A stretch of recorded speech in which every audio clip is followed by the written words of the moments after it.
Some of you are still getting seated, but the show has already begun. The dancers brought an object onto the stage.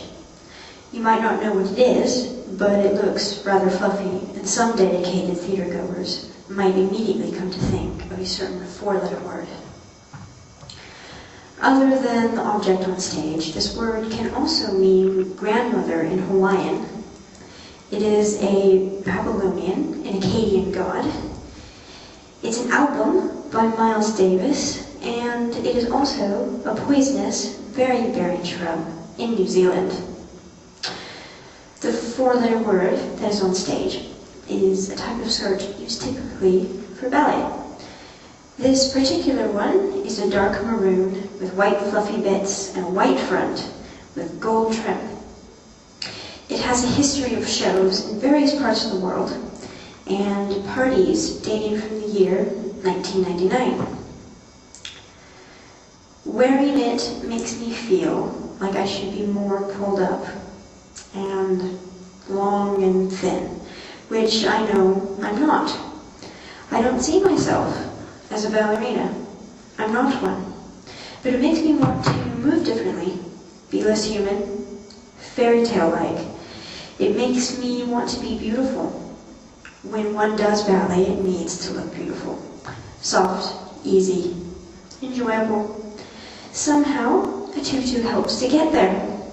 It changes the character, I guess. It's over the top, but that's what ballet is.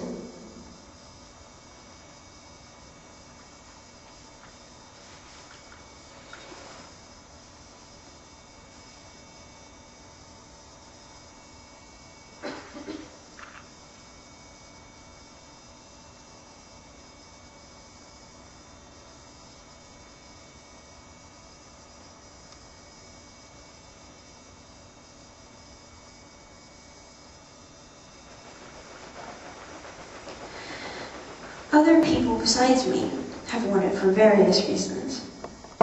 One was a friend who wanted to try it on because she thought that it would be funny to walk around the house for a while in it. Someone else used it in a show, or rather a school project. But the very first time it was used was when I used it back when I was 14, when I was still going to American dance, and I got to wear point shoes in a show. It was the first and last time I ever wore point shoes in a show. I'm not really a big fan of point shoes. If you see someone in a tutu, you normally think of pointed toes, gorgeous feet, and long, long, long legs. Pretty face, hair in a bun with flowers, maybe. I don't know. But now, using it for this, instead of that kind of thing, maybe with the hair down, and just doing whatever I like, I think that that's what a tutu should really be used for. This tutu is a rebel tutu. It stands for things like being able to have some fun, and at the moment, be something that isn't ballet. Sure, it's still a tutu, but you can wear it and do other things. Other things that someone wouldn't normally expect. And that's when a tutu really becomes interesting.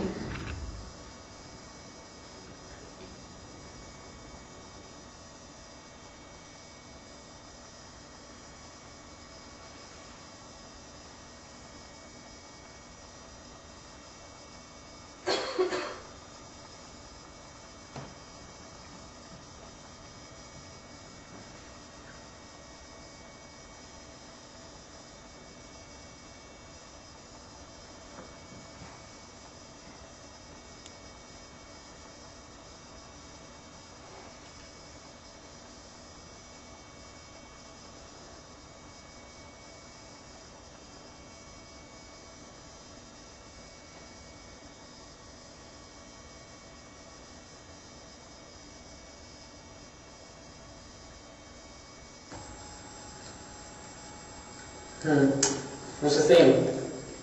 It's just a dance show, right? Mainly dance areas? I mean, I need more specifics because it could vary depending on the type of show. I mean, like a concert or a burlesque show, stuff like that. It's like asking how a movie should end and not giving the genre. Well, I can't really give any solid idea. I mean, the only dance I've ever actually seen was the one you did back in Petaluma back in the day. I'm not sure how you pull off a finale with dance unless you save all the more exotic moves for the end to a different kind of music with a strobe light. But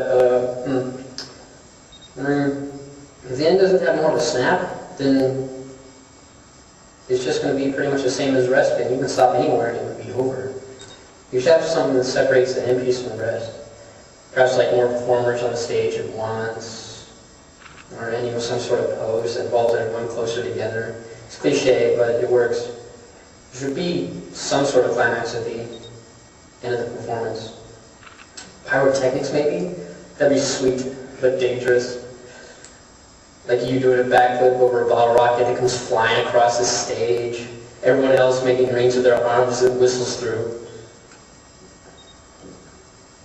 Or if you had a signature move, like something that was hard to pull off, but you did it every now and then, you could do that move at the end of the performance, and that could be a new climax.